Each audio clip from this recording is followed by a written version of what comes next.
সাভারের দুর্গম অঞ্চলে ডোবার পাশে নাম পরিচয়হীন এই গোপন কারখানার সন্ধান পায় দেশ টিভি টিম। সারি সারি পচা মিষ্টির ড্রাম।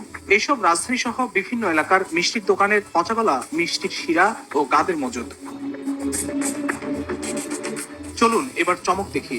জালিয়াতিতে সৃষ্টিশীল অসাধু চক্রটি আগুনের চুলায় পচা মিষ্টি জাল দিয়ে ঘন শিরা বানিয়ে সঙ্গে আটা, সোডা আর রং দিয়ে বানাচ্ছে নাটোরের কাঁচাগোল্লার সন্দেশের রসদ। এই রসদ ঠান্ডা করতে ঢালা হচ্ছে ট্রেতে।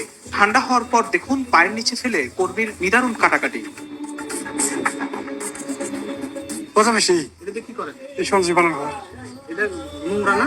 এটা নোংরা তৈরি আছে, ঠিক হচ্ছে এটা? এটা না ঠিক না তৈরি, এটা আপনার কাজ, এটা ঠিক না তৈরি, এটা ঠিক না তো বানাই, এটা আমরা কাজ করতে হয়। এটা আপনি যদি কোন পচা তাহলে তো পচাই হবো, আমরা তো কই ভালো এটা দিয়ে কি বানান?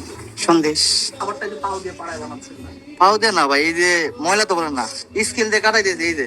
এরপর শুকিয়ে শক্ত করে প্যাকেটজাতের পালা। প্যাকেটজাত হলেই হয়ে গেল চকচকে মুখরোচক নাটোরের কাঁচাগোল্লার সন্দেশ।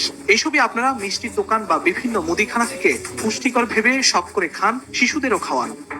মিষ্টির পচা গাদ ও শিরার সঙ্গে সোডা ও আটা মিশিয়ে জাল দিয়ে এভাবেই তৈরি করা হচ্ছে আপনার মুখরোচক প্রিয় সন্দেশ। এসবই আবার অস্বাস্থ্যকর ও নোংরা পরিবেশে বাজারজাতের জন্য এরকম চকচকে প্যাকেটজাত করা হচ্ছে, যা আপনার স্বাস্থ্যের জন্য মারাত্মক ঝুঁকিপূর্ণ।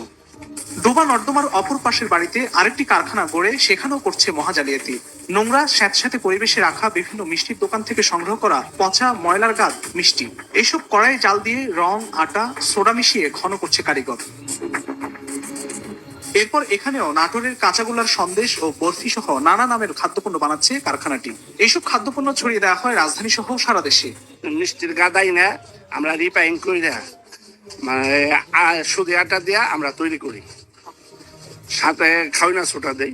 অসুখ তো আমরা তো খাইয়া মোটা তাজা আছি, আর মানুষের খাইয়া তো এইভাবে তো দেখে তো না বললে মরে 2-4 জন। সাঁড়াশি অভিযানের পরও এমন মহাজালিয়াতি বন্ধ না হয় খাদ্য উৎপাদনকারীদের নিয়ন্ত্রণে নতুন আইনের কথা বলছে বিশেষজ্ঞরা। এটা মানব দেহের ক্ষতি হইতেছে এবং এতে মানুষের আমরা বেশি রোগাক্রান্ত আমরা হইতেছি। এদেরকে ধরার জন্য সরকারকে আরো বেশি তৎপর হওয়ার দরকার এবং সরকারের যে বিভিন্ন এজেন্সিগুলি আছে, সরকারের অনেকগুলি দপ্তর কিন্তু আছে এদের এই ব্যাপারে কাজ করার জন্য।